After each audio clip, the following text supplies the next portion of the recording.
ആകാശവും ഭൂമിയും കർത്താവിനെ സ്തുതിക്കട്ടെ. കർത്താവിനെ സ്തുതിക്കുവിൻ. ആകാശത്ത് നിന്ന് കർത്താവിനെ സ്തുതിക്കുവിൻ. ഉന്നതങ്ങളിൽ അവിടുത്തെ സ്തുതിക്കുവിൻ. കർത്താവിൻ്റെ ദൂതന്മാരെ അവിടുത്തെ സ്തുതിക്കുവിൻ.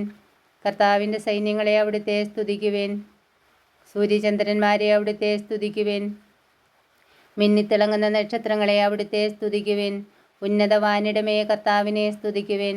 ആകാശത്തിന് മേലുള്ള ജലസഞ്ചയമേ അവിടുത്തെ സ്തുതിക്കുവിൻ. അവ കർത്താവിൻ്റെ നാമത്തെ സ്തുതിക്കട്ടെ.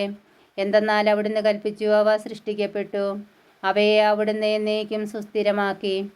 അലംഘനീയമായ അതിർത്തികൾ അവിടുന്ന് അവയ്ക്ക് നിശ്ചയിച്ചു. ഭൂമിയിൽ നിന്ന് കർത്താവിനെ സ്തുതിക്കുവിൻ. കടലിലെ ഭീകരജീവികളെ, അഗാധങ്ങളെ കർത്താവിനെ സ്തുതിക്കുവിൻ.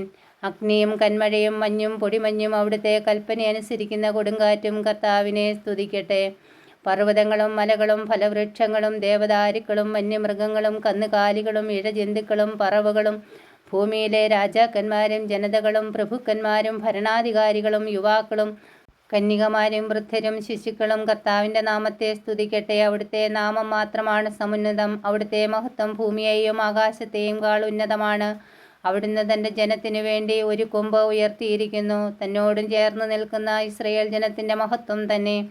കർത്താവിനെ സ്തുതിക്കുവിൻ.